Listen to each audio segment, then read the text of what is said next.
నమస్కారం అండి. మేము బాగుంటాం, మీరంతా బాగుంటారా? నేను కొత్తగా పెట్టినానండి ఛానల్. నేనేమన్నా తప్పుగా మాట్లాడితే క్షమించండి, నాకు అంత పెద్దగా తెలియదు దీని గురించి. చూడండి, ఇప్పుడు నేను మెంతిపప్పు చేసి చూపెడతాను మీకు. చూడండి, కందిపప్పు బాగా కడిగి పెట్టుకున్నాను. చూడండి, ఇది మెంతులు కడిగి పెట్టుకున్నాను. ఈ మెంతిపప్పు అండి ఎక్కువ పప్పు వేసుకోకూడదు, మెంతులు వచ్చి ఎక్కువ వేసుకోకూడదు, అప్పుడు చేదు వచ్చేస్తుంది. మెంతిపప్పు ఒళ్ళుకు కూడా చాలా మంచిదండి, ఆరోగ్యానికి కూడా చాలా మంచిది. మెంతిపప్పు తిని దానివల్ల చల్లదనం ఎక్కువ వస్తుందండి, చాలా మంచిది. ఇది చూడండి, ఎండుమిరపకాయలు, నేను పచ్చిమిరపకాయ అయితే తినండి, ఎండుమిరపకాయలు, టమాటాలు, చింతపండు వేస్తున్నానండి. వేసేసినాక కొంచెము మిరప్పొడి పసుపు వేస్తున్నానండి, కొంచెం పసుపు పొడి వేస్తున్నానండి. వేస్తున్నాను, కొంచెం నీళ్ళు వేస్తాను.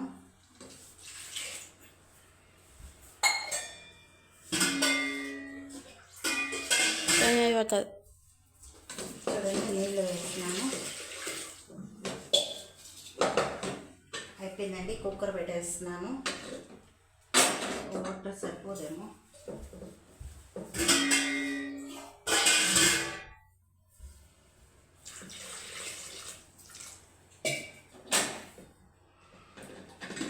వాటర్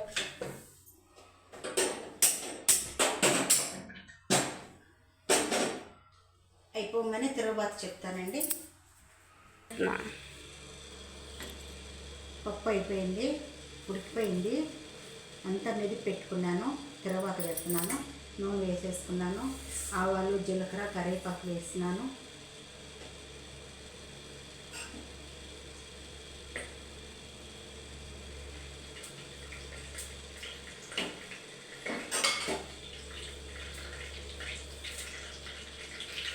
తెల్లగడ్డ, ఎల్లిగడ్డ వేసుకుంటున్నాను. ఎల్లిగడ్డ వేస్తున్నాను.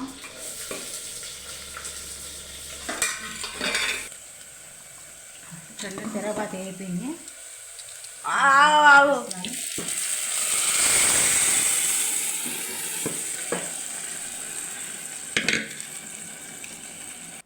కొంచెం సాల్ట్ వేసుకుంటున్నాను అండి. ఇంతకు ముందు వేసినాను, పప్పు మెదిపేటప్పుడు వేసుకున్నాను, కానీ ఇప్పుడు మళ్ళీ వేస్తున్నాను. అయిపోయిందా? చూడండి, మన పప్పు రెడీ. మెంతికూర పప్పు రెడీ అయిపోయింది. మెంతికూర పప్పు రెడీ అయిపోయింది. చూడండి, మంది కాకరకాయ తాలింపు కూడా రెడీ అయిపోయింది. సో అన్నం కూడా రెడీ అయిపోయింది. మా భోజనాలన్నీ ప్రిపేర్ అవుతే చేసేసినాం, వంటలన్నీ. మీరు కూడా వచ్చేయండి, తినేద్దాం. Bye bye. లైక్ చేయండి, షేర్ చేయండి, కింద బెల్ కొట్టండి. Bye bye. ఓకే.